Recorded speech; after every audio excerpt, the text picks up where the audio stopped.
Good morning, everyone, and welcome to our Consumer Research Study webinar for 2017. My name is Carrie Hardison, and I'm the Education Manager for the Oregon Wine Board.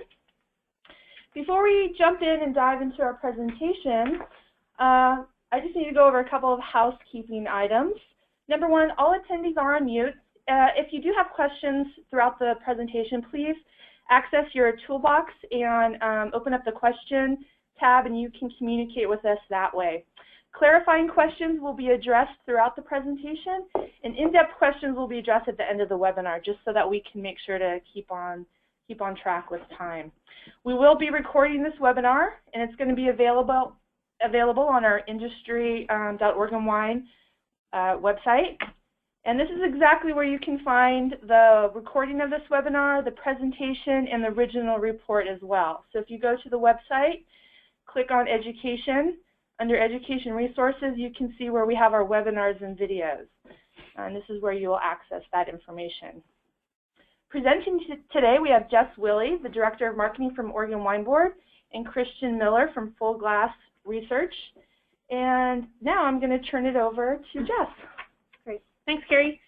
Morning, everyone. Thank you for joining us today. Before I turn this over to Christian, I just wanted to provide some context for the research presentation that you're about to see, including why we commissioned it and what we asked Christian to investigate. So we conducted the research in response to the industry's kind of ongoing request for more market insights, as well as to develop the OWB's understanding of the premium wine consumer in the United States. This intelligence can certainly help organizations across our industry, so not only the OWB, but also regional associations, individual businesses, etc. And we really expect that these can help businesses identify opportunities and develop smarter marketing and communications plans. So there were a few major topics that we asked Christian to investigate in this particular study, and so this is what you're going to see him present today. Our high-level objective was to continue to delve deeper into the high-frequency, high-end consumer, and Christian will define exactly what that means early on in his presentation. But this is the group that purchases the majority of wine in the $20 and up price category. Obviously, a very important group for our industry. Within that HFHE consumer, we asked Christian to segment those consumers by their familiarity and purchase and consumption habits around Oregon wine. And the intent of that was to identify differences between Oregon wine's fans and people who haven't quite gotten yet to that level.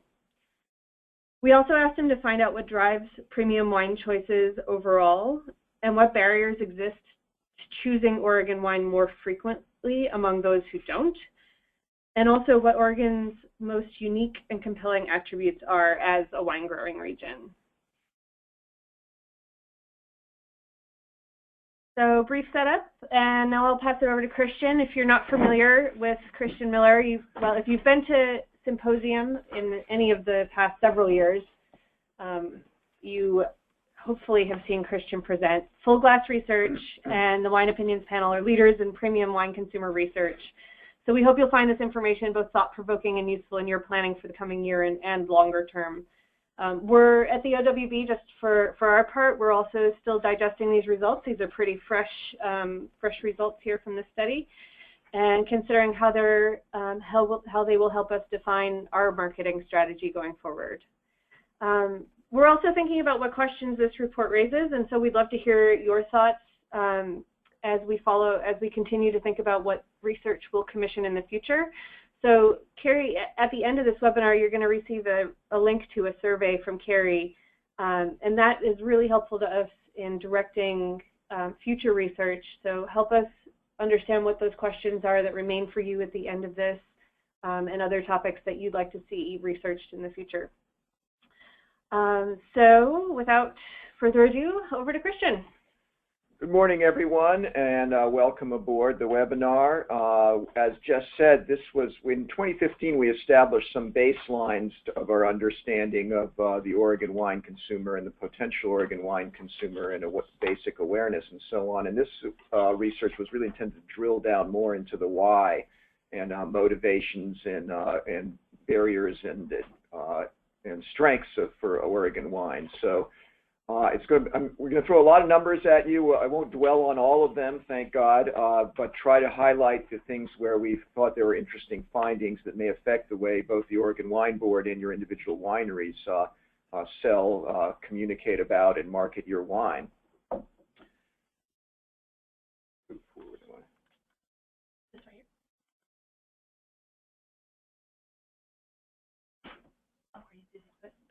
Okay, I'm going to get on to just a brief review of the methodology. The research took place in two phases, first a qualitative round and then a quantitative survey. And we did two online discussion groups following a brief that were recruited from wine opinions panelists who had responded to the 2015 survey on Oregon wine. They all lived outside Oregon because we didn't want people who had an intimate kind of exposure to Oregon wine. Discussion topics included shopping habits, how they try new wines or regions, factors in choosing wines, reactions to press we exposed them to on Oregon wines. And the two different groups were what we call the high potential Oregon wine consumers. These are high frequency and high-end wine consumers that do not consume Oregon or have tried it but consume it occasionally or less often. They were mostly Pinot Noir regular Pinot Noir drinkers. And we also discussed in depth with them perceptions of Oregon wine and how they had tried it or if they had tried it or why not. We had a second group, which were the current Oregon core consumers. They all drink Oregon wine regularly. They all drink Pinot Noir monthly or weekly. And we probed them on favorite wine regions and why and how Oregon compares and their initial Oregon wine experience. Now, why did we do these two groups on top of a survey? And there were two main reasons. One was to provide hypotheses to test and to refine the language and questions for the quantitative survey to make them more precise. As Jess and Carrie mentioned, we all wanted to drill down into consumer behavior and thinking on this round. The second thing is to generate ideas on how better to position, sell, and communicate about Oregon wine. There are some ideas that are hard to fit into a questionnaire but come out of verbal engagement and interaction. So there's lots of interesting reading in the qualitative report. I'll be occasionally quoting from it or using it to provide some insight into our quantitative numbers here today, but you can get more information from Jess or Carrie on what's in the qualitative report, which is, I think, a good basis for brainstorming on your marketing decisions.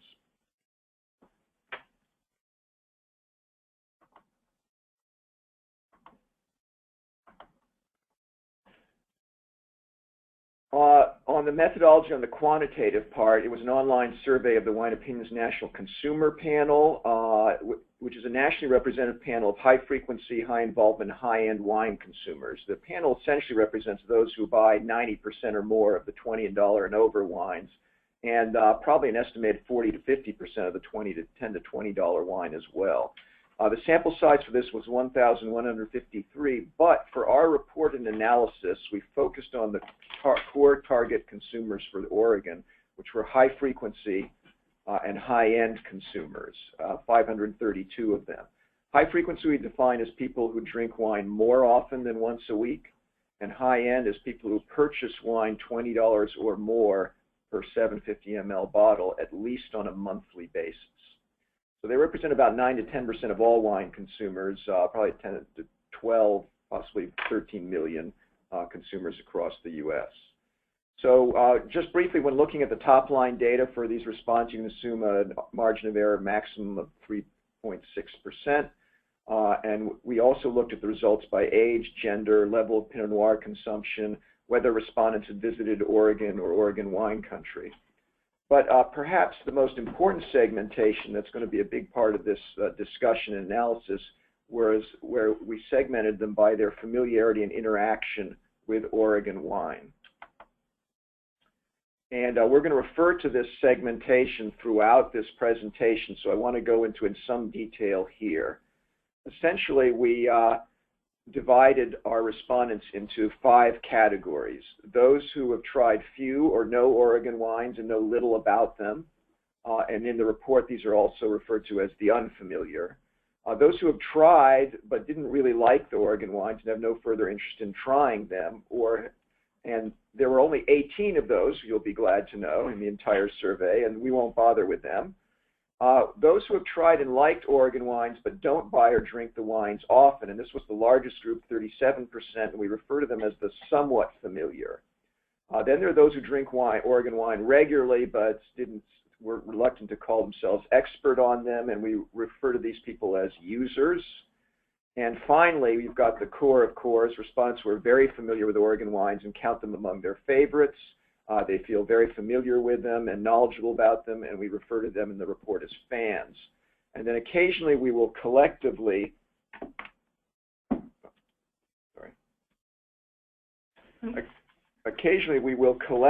refer to users and fans together as the core Oregon wine consumers, because these people buy the vast majority of Oregon wine.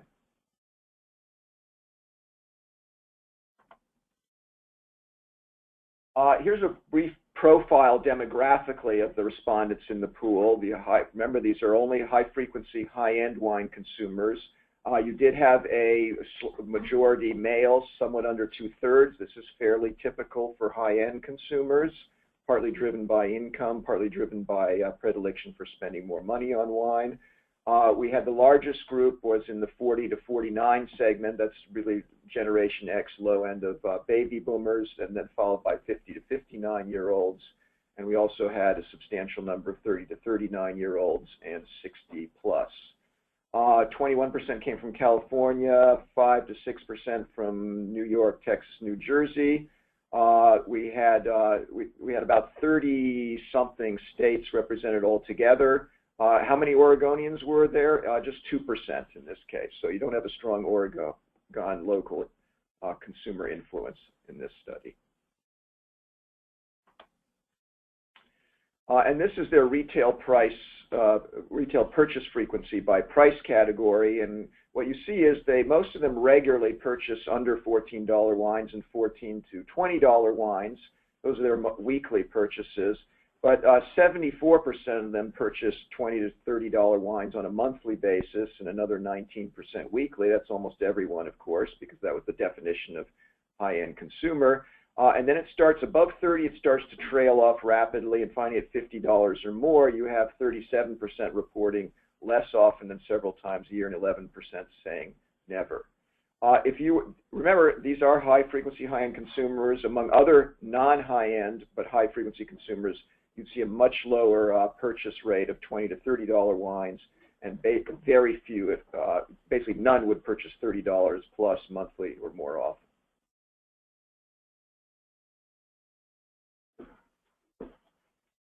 Let's take a closer look at these high-end wine buyers by their Oregon familiarity. Remember the segment definition. Somewhat familiar are people who tried and liked some Oregon wines but don't buy or drink them often.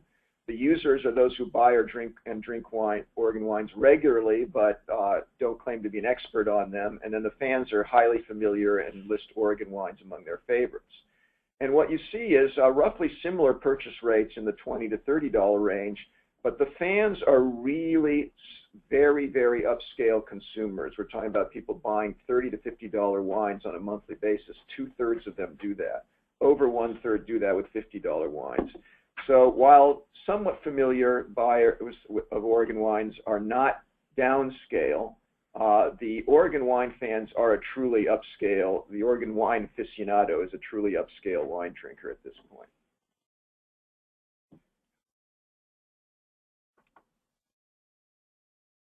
We're going to go into a little bit on the familiarity with the various Oregon wine regions. Unfortunately, we did not have the room to go into all the various sub-AVAs in this piece of research, so that's perhaps something for the future. But this will give you at the top level these larger scale regions. This is a quick review of the respondents' reported consumption of wines by region, and unsurprisingly, you see quite regular consumption of Napa Valley and Sonoma County. Somewhat less frequent for Washington wines, with about 1/3 of them drinking them what you might call regularly, monthly or more often, and half of them just occasionally, but pretty wide familiarity with them.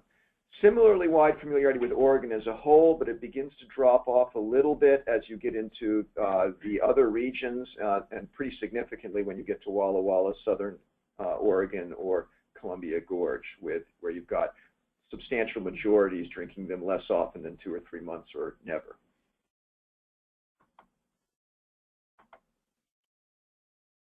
again, let's take a closer look at this consumption rate by Oregon wine familiarity. And what you see is those somewhat familiar with Oregon, only 9% of them say they consume monthly, weekly basis Oregon wine. Somewhat more for Willamette Valley, but that's pretty close to within the margin of error between the two.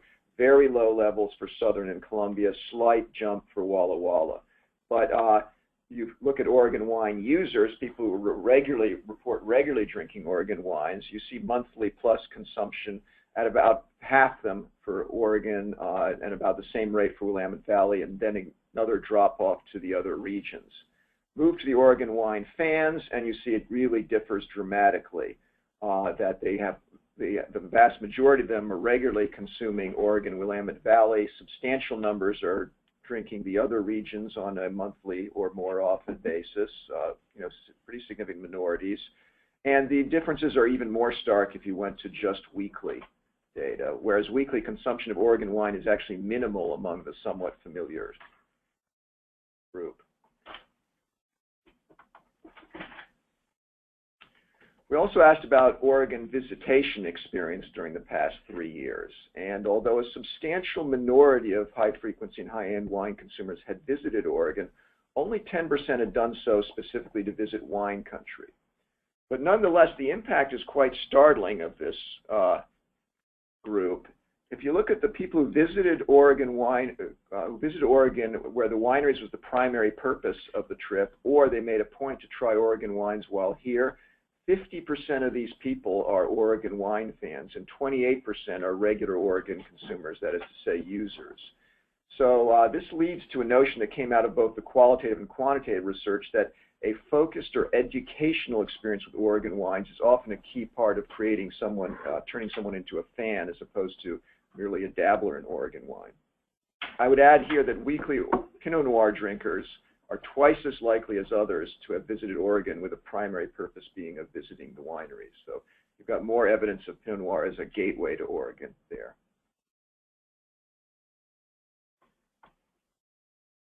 Let's talk a little bit about two topics that the folks at the Oregon Wine Board want us to investigate in somewhat more detail, and that is how do people choose wines that there aren't above $20 that they aren't necessarily familiar with, and how do people choose which wines to match with their food or restaurant experiences or the dishes they're making at home, because these have been two important areas for Oregon to exploit in its marketing.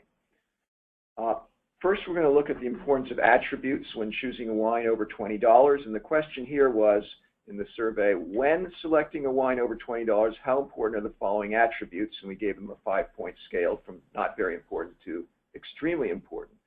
And for wines over $20, complex flavor and regional character are rated most important in this list, with significantly higher mean scores. The green aspects were rated distinctly lower, and the rest are really bunched in the middle. Now, I'm going to put a big asterisk on that low rating for green attributes for the following reason. Other research has shown that while in abstract, people don't rate them very important, and it's not a filter to go find wines, a relatively small number of people do that. When faced with similar wines, where one is certified or indicated as sustainable or organically grown grapes on the label and the other is not, it's often used as a tiebreaker by about half the people so encountering. But the main other finding here is when you look up at the top two, complexity and unique qualities of region, complexity is absolutely a thing, and people sort of scoffed at it as sort of something, figment of people's imagination or too hard to define, but it's not just psalm speak. And same goes for regionality, and these are two potential strengths, as we'll see, for Oregon. I would also note that the qualitative research indicated a distinct reluctance to try completely unknown wines over $30 among the somewhat familiar and unfamiliar segments.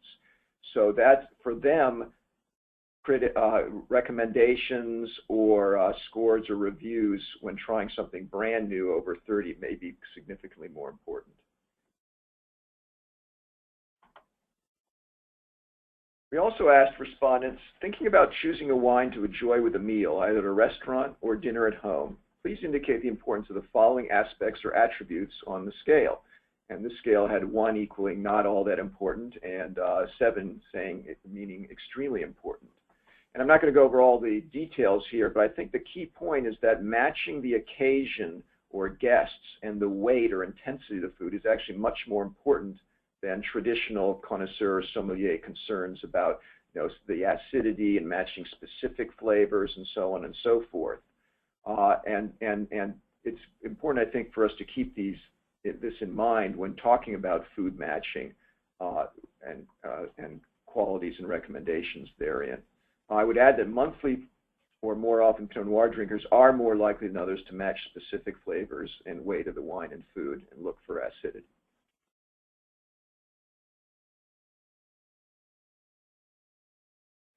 Now, there were some important differences by segment again when choosing wine.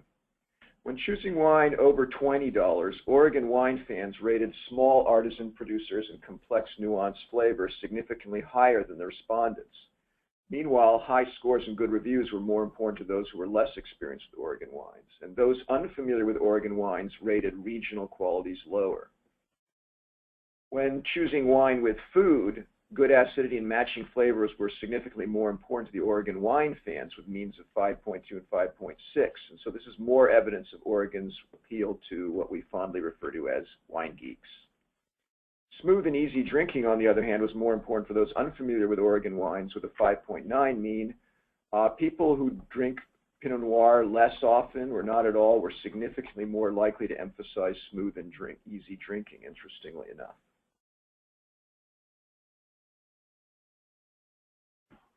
We also asked our quantitative survey respondents, thinking about the first time you remember trying a wine from Oregon, what was the reason you tried that wine? Please check as many of the answers below as apply to your first experience. 17% skipped this question because they hadn't tried an Oregon wine, and the average respondent checked two circumstances. Now, when you break this down by segment, you get some interesting differences. The respondents who are Oregon fans were more likely than others to first try Oregon wine during a winery visit, 34% versus 6 to 11, or at an Oregon-themed tasting, 20 versus 0 to 8%. So in other words, these were venues where the tasting experience was focused and or educational, and this accorded with our qualitative research, too, about how people who were the fans really discovered and got into Oregon wine. On the other hand, those somewhat familiar with Oregon wine are more apt than the frequent Oregon drinkers to have first tried it because it's selected by their host and through curiosity. In other words, more casual exposure.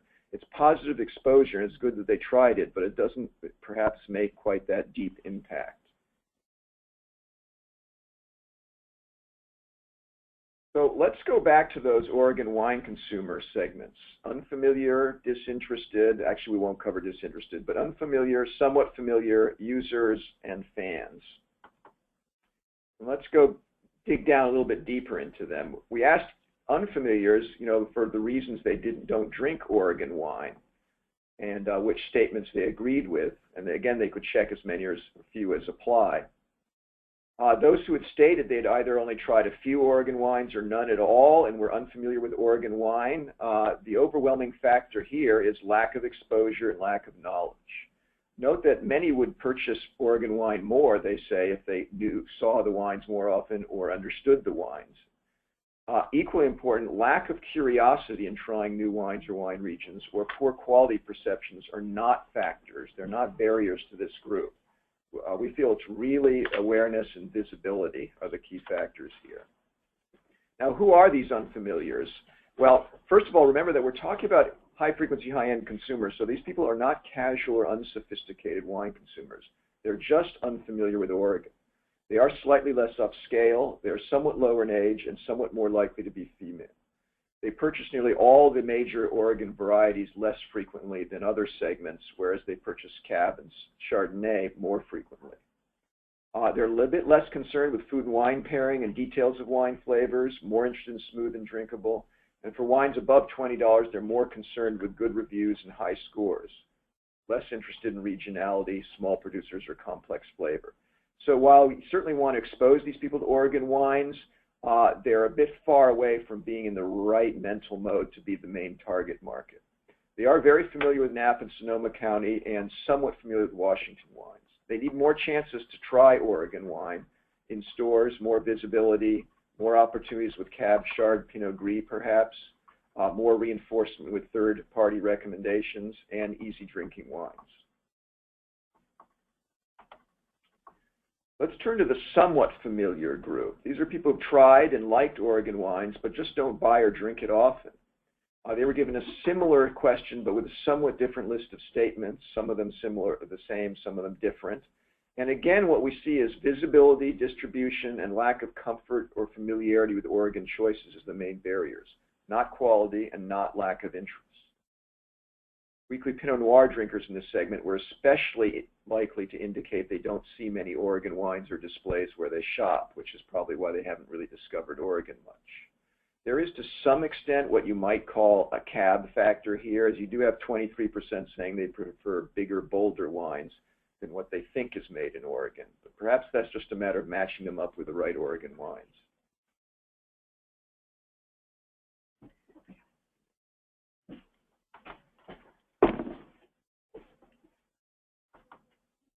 Now, who are these somewhat familiars? Well, demographically, they're typical high-frequency, high-end consumers. They are similar to the Oregon users who drink Oregon much more regularly in their wine buying and usage overall. They do drink Pinot Noir and Riesling somewhat less. But their familiarity with Oregon wines and subregions is much lower than the regular Oregon buyers. They're significantly more likely to have tried Oregon wines out of curiosity or served by the host, not really in an educational setting. You've got visibility, distribution, lack of confidence issues, as you saw in the previous slide. Very few of them associate Oregon wines with ageability, critical acclaim, recommendations, or complex flavors when compared to Napa or Sonoma. So they aren't aware quite of the reputation and high-end attributes of Oregon wine as the others. They rate Willamette Valley, and even more so Oregon quality, significantly below that of Oregon wine users and fans, and rate Napa Valley much higher. So their relative perception of Oregon is lower. Their needs, as we perceive it, is opportunities to try Oregon wine in a more focused or explanatory setting, exposure to Oregon quality via recommendations and press. And then there again, we've got some ideas in the qualitative report, and increased visibility and distribution. Essentially, these people, as I see it, have either stumbled across Oregon wines or found them through Pinot Noir. They're not less curious or adventuresome, but they don't get reminded of Oregon wine's quality or encounter them as much in the field or out in the retail space. Now, let's lump together the core, for a moment, the core Oregon wine consumers. This is the users and the fans. And we asked them on an open-ended basis, fill in this text box with any comments or words or phrases that come to mind about what makes Oregon wine different. And what you see here, obviously, is, Pinot Noir still dominates the image and kind of front lobe thinking about Oregon. But not too far below it, you have terroir, comments like terroir, distinct terroir, it's a product of terroir, it's got a distinct regional flavor, it's got a real Oregon style, et cetera, et cetera. And then when you add that together with people who said it has a distinct flavor profile or taste, that's equally large. So the concept of Oregon being distinctive and regional among people who regularly drink it is very well established. Then you drop down to a smaller group, but still significant, of people who really see sort of ties to an old world style, a Burgundy style, an earthier style, those kind of characteristics is something that makes Oregon wine different.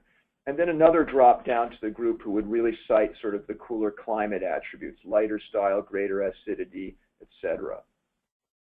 The two main learnings I get out of this is that it reinforces the dominance of Pinot Noir in terms of perception and experience of Oregon currently. It demonstrates that Oregon is succeeding in establishing a distinct and favorable regional character among those who actually know the wines. And current Oregon fans are naturally attracted to terroir, Burgundian, cool climate aspect. They rated all of those higher. But users are more focused on Pinot Noir, the variety. So I think reinforcing Pinot Noir's greatness in Oregon and adding aging potential as a badge of quality and its attraction versus Cabernet is probably the better way to convert users into fans. Now, who are these people? Well, they're somewhat different in some ways and less so in others. The true Oregon wine fan is a very high-end wine consumer, as we've seen, more likely to be male. They have classic connoisseur values about food pairing, old world precedents, balance, etc. They are serious consumers of Pinot Noir. They're more interested in Chardonnay, Riesling, and Tempranillo, and less interested in Cabernet. And they see Willamette Valley quality in the quality ratings as higher than Napa or Sonoma. And their first encounters with Oregon wines were much more likely to be quality encounters with focused, intensive occasions, visiting a winery, and educational tasting, etc. The users, these are people who drink wine and buy it regularly, Oregon wine, but wouldn't call themselves fans or experts. They're a little bit less high-end, a little bit less male, more like the typical HFHE consumer.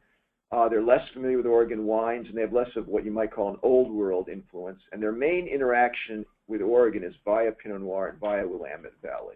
And they do see Willamette Valley as equivalent in quality to Napa and Sonoma, but rate Oregon a bit lower as a whole.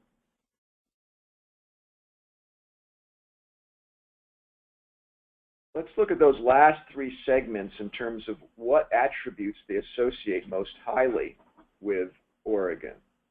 And those who had at least tried and liked Oregon wines, we asked them if they most associate Oregon, Napa Valley, or Sonoma County with these following characteristics. You also had an option not to answer if you're unsure, you didn't think that one of the regions stood out. And we found a greater difference between Oregon wine fans and users than between the regular buyers and occasional buyers, interestingly enough, on these topics. The fans rated Oregon significantly higher in all those areas which you see highlighted, as well as easy to pair with a variety of foods and complex or nuanced flavor. But in general, Oregon clearly owns sustainably farmed green aspects and small artisan producers. There was a rough tie for pairing with food and complexity flavor, but then Napa really stormed back, and to a lesser extent Sonoma, on frequently recommendations by retailers, aging potential, and scores, and so on. And even among Oregon wine fans, Napa led in those three areas. So having deluged you with all those various numbers, what did we see as key findings?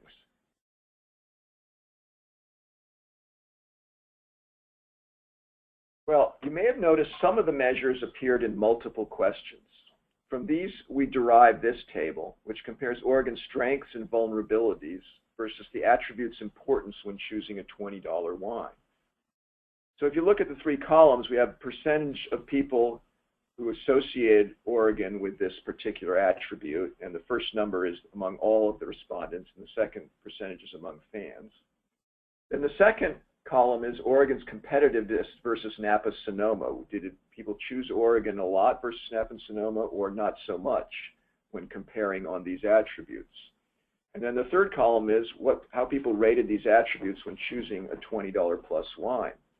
And what I think you see is, in the case of sustainable and green image or small family wineries, Oregon does quite well to extremely well. And it has a high rate of association with these things, especially among the fans. And it does well competitively versus Napa and Sonoma. But unfortunately, these are low to medium strength factors when actually choosing $20 wines. In the attributes of easy to pair with food and complex, Oregon again does well on a solo basis. It's definitely competitive with Napa and Sonoma. And these are actually somewhat more important attributes when choosing wine over $20.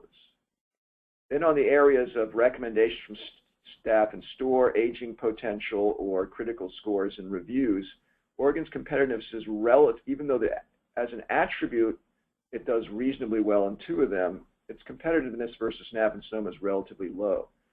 And particularly in the case of aging potential, these are associated strongly with $20 wine. And aging potential is an interesting case because not that many people actually age their wines, but it is seen as an attribute of high-end wines that it can age, so people want to know about it. In the case of Oregon, many people actually don't know. And having had a delicious 86 Pinot Noir from Adelsheim last night, I can assure you they certainly do.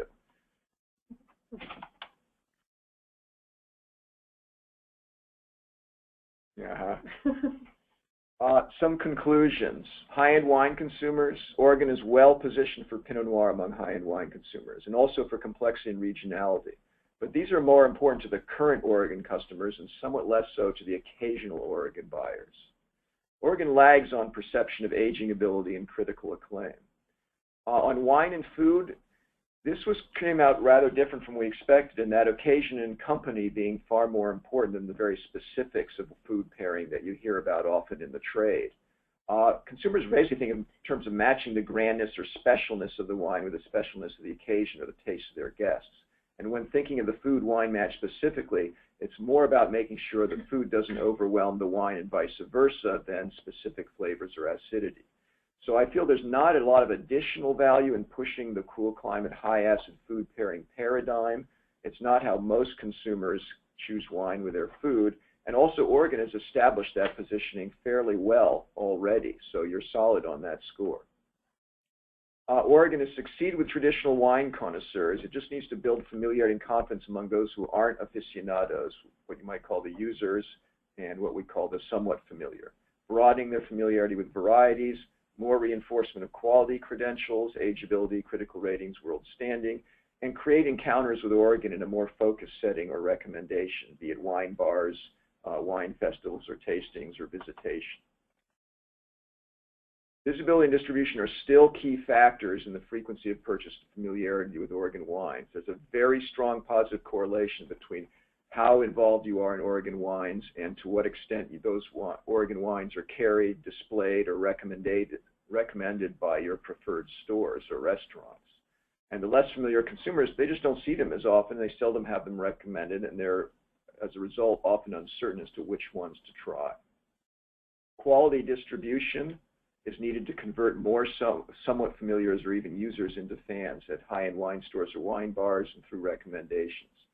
For the really unfamiliar and some of the somewhat familiar, wider distribution, better merchandising, visibility to gain more awareness or trial from them.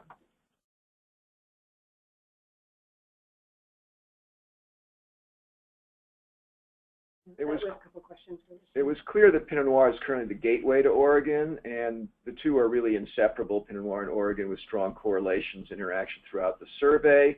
The respondents that are most avid Oregon wine drinkers are also high-frequency Pinot Noir drinkers and vice versa. Nearly 2/3 of those who drink Pinot Noir every week are core Oregon wine consumers versus 9% of those who consume it less often than monthly. So as its flagship variety, it certainly has had a tremendous influence on the current consumers and potential consumers of Oregon. Visitation, we've known this from previous research, but visitation has an immense impact. Half of those who visited Oregon with a mission to visit wineries or try wines can now consider the region's wines among its favorite. Unfortunately, you can't get everyone to Oregon, but the more people you get to Oregon and taste the wine, the better it will be.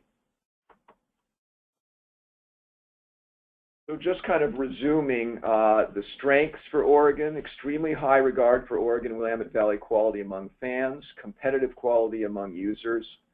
Popularity and interest in Pinot Noir is the major gateway to trial and the high-end image. And among those familiar with Oregon, association with a distinct regional style and small producers is very high. Barriers: distribution, visibility, as we've seen, and lack of retail recommendations. Generally low awareness of certain quality traits, specifically the critical ratings and ageability.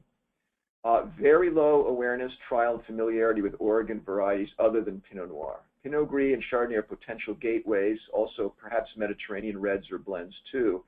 People certainly have interest in them, but right now it's a very tiny base for the Oregon versions. You have very low awareness, trial, and familiarity with regions outside the Willamette Valley, and a moderate quality image among the somewhat and unfamiliar consumers. One thing to keep in mind is that price inhibits trial without third-party recommendations once you get above $30. But what's not a barrier is the perception of the wines being generically too expensive, except for my note on trial there. And perceived poor quality or quality-price ratio came up very rarely. By and large, the people who don't know much about Oregon or haven't tried them, it's not for lack of curiosity about new wines. It's really for more of encountering them or being recommended to them. And very few people reported poor experiences with Oregon wine or the perception that Oregon's wine style or varieties are not to their taste.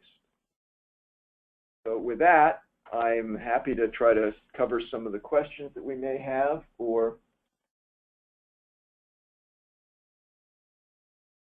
yeah, so we've got a few questions that have come in, and if there are others, just to remind everybody, you can type your questions into the question box on the GoToWebinar tool. So the first question is, do we know where these respondents are making their wine purchases? Okay, we did not ask a specific question on preferred store or channel for wine purchases in this survey, so we can't cross-tabulate the data and identify that. We might be able to go back to 2015 and see if we can identify some of that. I can tell you for high-frequency, high-end wine consumers in general, fine wine shops, especially for trying new wines or wines above $20, the majority of them shop at those kind of shops and use those kind of shops for those kind of occasions. Generally speaking, depending on where you live in the country, there will also be sort of a casual pick up a wine for a Wednesday dinner shop, which may be the grocery channel, it may be Costco, it may be other channels, which are also important for them. They have a higher ratio of having purchased wine directly via clubs or visitation as well, but of course that's limited to the people who can actually get to the winery and join the clubs. That's the most detail I can offer at this point. All right. The next question is there more data or granularity around the differences in the 20 to 30, 30 to 45, or over $45 price point? Or are these conclusions applicable over all price points?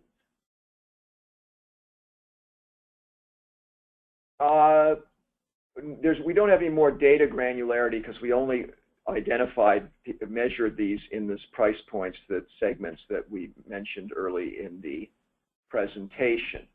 I would say there's been an interesting morphing among high frequency and especially high frequency, high end consumers over the last about 2 to 3 years, where $20 used to be the drop off point where a wine distinctly became a special occasion wine and a less frequent purchase. Now for some of them that's become more closer to $30. So somewhere between $20 and $30 is where people start dropping out of it being a casual or impulse or less special purchase, and somewhere between those two price points is where it becomes more special, more high-end.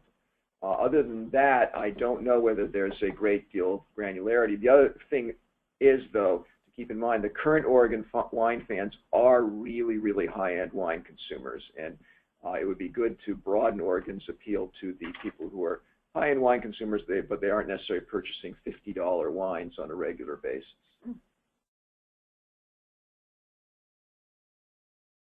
All right. Oh, they're piling in here. So let's see. For wineries that are not distributed out of state, how can we attract people that are traveling to Oregon specifically for wine? How do we talk to them when they come in, when they do come in the door?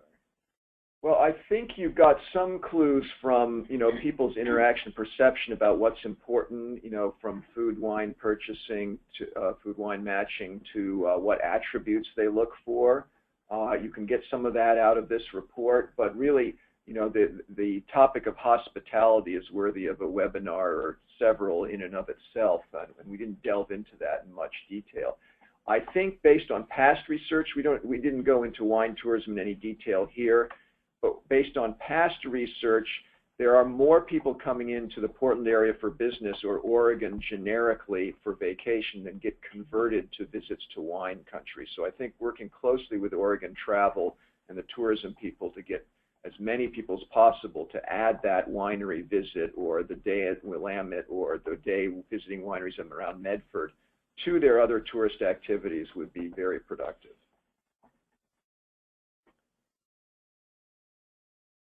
Christian, do you have a sense of what the best way to communicate with our fans is? Whether it's, what sort of marketing channels Specifically, there's a listing of digital marketing channels, social channels, email, or indirectly through distributors.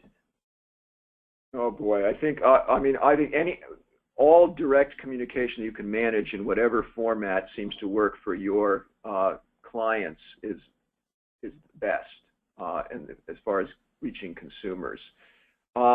Certainly, you want to maintain contact with distributor salespeople and your retail accounts that really seem to understand and get Oregon wines. And as we've seen, lack of visibility in retail accounts off-premise, especially, and I would add wine bars and places with extensive buy glass programs. Getting out there and getting those people to recommend Oregon wines is a key feature to broadening the appeal of Oregon wines. I actually think as far as the current Oregon wine fan is concerned, it looks like what Oregon's doing in terms of messaging and positioning is actually working very well. You could raise their notion of ageability, I think, quite a bit. I think that would be helpful, and reinforce the notion that this is a world-class wine. You know, you've got people from Burgundy investing here. You've got extremely high ratings. You've got plenty of articles and so on. Reinforcing that a bit more is needed, but in general, I think in terms of clicking with Oregon's true fans, what Oregon's been doing the past few years is working. The main job is to broaden the base. Mm-hmm.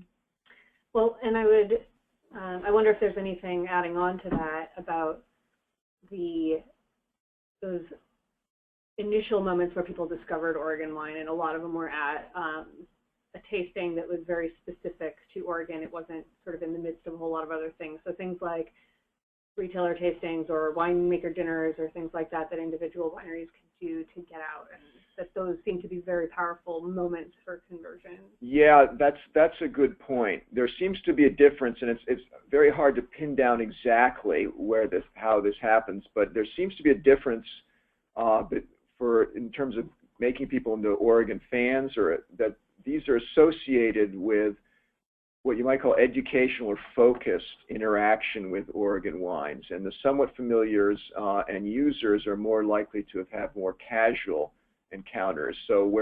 And I think what happens is that those people, they encounter it and they say, "Whoa, I like that wine," but it doesn't develop as many memory linkages with other attributes or something in their memory, whereas with the Oregon wine fans, they have a whole distinct, group of attributes that they associate with Oregon wine, and that it's more front of mind for them.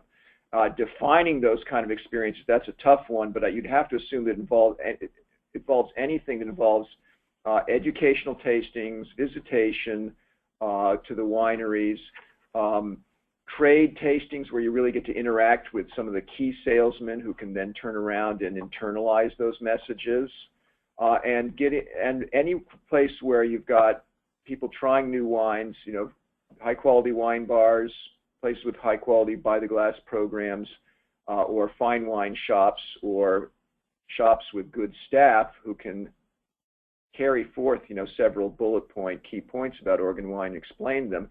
Anything done to reinforce those will make it more likely that you have more users and fans and fewer somewhat familiar who are positive but not acting on it.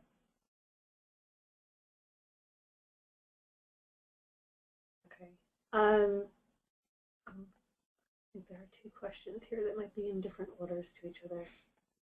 One clarifying question: 40% of HFHE wine consumers drink wine under $14 weekly, and 43% of HFHE wine consumers drink $14 to $19.99. Is that yes, correct interpretation? That is the number. All right. It's the asker. Well, sorry, I should say that's a purchase frequency. I think she might have said drink, but that's a purchase frequency. Those inexpensive wines are typically sort of the house wines, the Tuesday pizza night wines, etc. for this group. And one of the things that distinguishes the high-end wine consumer is that those wines tend to be under $10 wines for high-frequency non-high-end wine consumers, and those wines tend to be $10 to $20 wines for the high-end wine consumer.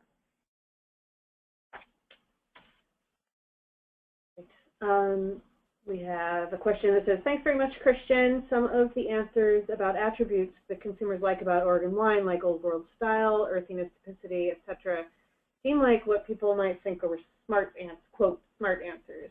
Did we ask questions to test if people actually sought out attributes, these actual attributes when making purchases? No, we didn't set up a sort of purchase simulation of that type, and we didn't.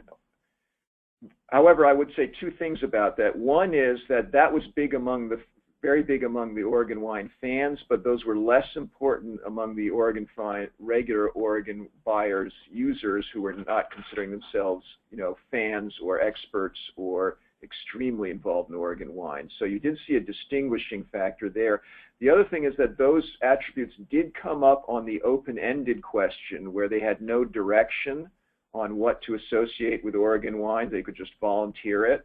And those were still a pretty significant number of those earthy / Burgundian, etc. answers on the open-ended. So I don't think we had a situation where we were kind of leading the witness, so to speak.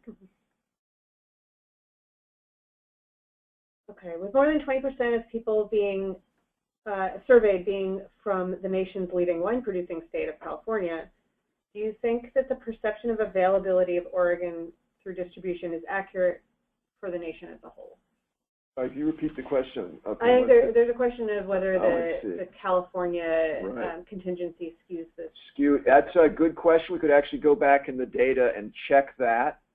California is kind of a conundrum because it's easy and inexpensive. It's easy to reach and inexpensive to market to for Oregon because they're right there, and it's a huge tempting market. On the other hand, in past research, Californians have tended to actually have a lower opinion of Oregon quality and interest than much of the rest of the U.S.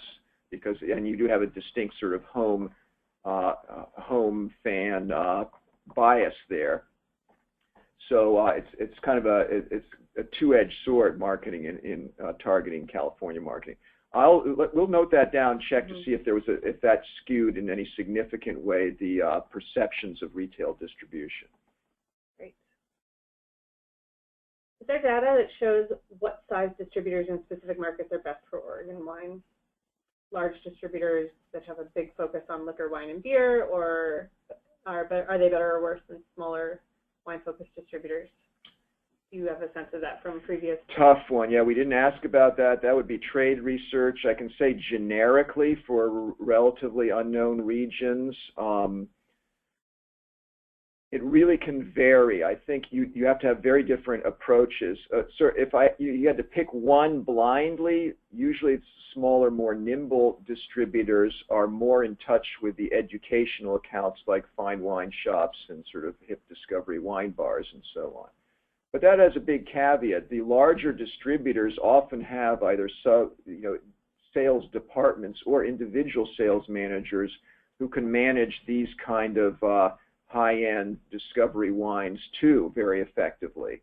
So it's partly a matter of honing your distributor pitch and finding the right people within the distributors. It really is probably a case-by-case basis. There's a suggestion here for sort of an Oregon wine point of purchase experience for high-end grocery or maybe national chain, higher-end national chains. But the question, which is an interesting piece of input for our Oregon Wine Board effort, so thanks for that. There's also a question attached to it that, is it kind of true from the data that growing the next base of Oregon wine awareness for users and somewhat familiar is important to our future growth, as opposed to sort of continuing to develop the fandom of getting the fans to buy even more? Yeah. Where is the biggest opportunity, users and somewhat familiar? I would go with growing the base a bit more, especially converting a certain amount of what you call the users to fans and a chunk of the somewhat familiars to users. And I say that because with the Oregon fans, they're probably buying, as many of them I'd guess are buying as much Oregon wine as they're going to, and also with really high involvement, high-end wine drinkers, diversity is part of the name of the game, and you can't you're never going to get them to, even no matter how much they love Oregon, you're never going to get them to make 80% of their wine consumption Oregon, unless they actually live in Oregon and, you know, they're surrounded by the wines and they can get more variety that way. But out in the rest of the country, you know, if a region or variety is even 1/3 of someone's consumption, that's pretty good. So I think the upside potential is really in the users and somewhat familiar in terms of major volume. I think that there is one more question in here, and that was about generational differences, the conclusions around generational differences, Gen X versus aging boomers, especially as it pertains to fans. We did see a little bit of that, so maybe it's worth reiterating. Yeah, there was some overlapping with the fans being somewhat older and the unfamiliar being somewhat younger, but you could say unfamiliars with almost any region are usually younger, period. They just haven't been around as much to try as many wines and so on. We did do a breakout in of the data by age group, but we didn't spend, because we were so intrigued by what our findings with the segments, we didn't spend a lot of time on it. So that we'll check into that, and maybe if we see some major items of interest to flag, we can, you know, Jess and I can get that out to you later. And there was actually one more question that I missed, which is the cause and effect of fans and travel. So it was mentioned that fans travel to Oregon, do so to taste Oregon wine. Can this study speak to cause and effect? Is the visit leading them to become fans, or are they traveling because they're fans? Yeah, unfortunately, because there's not a longitudinal study over time, it's very hard to decipher. We could say the correlation's high, but which came first? You know, the interest in Oregon wine driving them to visit versus the other way around. I'd say sort of overall what you see is usually it's the visit to the region driving people to become fans, is my impression from other tourism research. But you'd have to set up sort of a somewhat different experiment to really prove that. Yeah, there was a learning from our 2015 study as well that asked why people decided to make a trip to visit Oregon wineries, and one of the top responses was having tried Oregon wine in their home market and wanting to come and see. And so there is evidence from maybe not one specific study, but across a number of studies, that there's definitely a two-way, there's a cycle that happens. So one drives the other. Experience in market drives tourism, and tourism drives a demand when people get home. So we've seen that across a number of different studies that we've commissioned, as well as through some of the work that Travel Oregon has done. So it goes both ways. I think the question is, what's the magnitude of both of those things? Right. I'd have to think about a way to actually measure that, because it's a tricky one to do.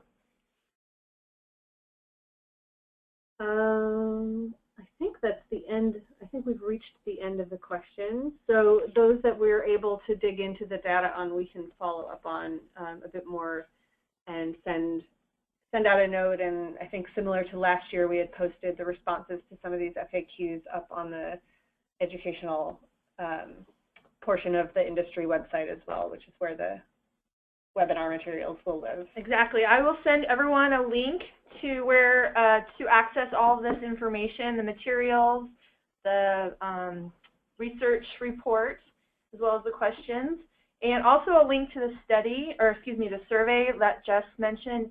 If you could take a few minutes to fill that out, that really helps drive not only our research efforts, but our educational efforts, so that we can make sure that we're developing the most effective and purposeful education events for you all. So thank you very much for joining, and we will talk to you all soon. Thank you. Great.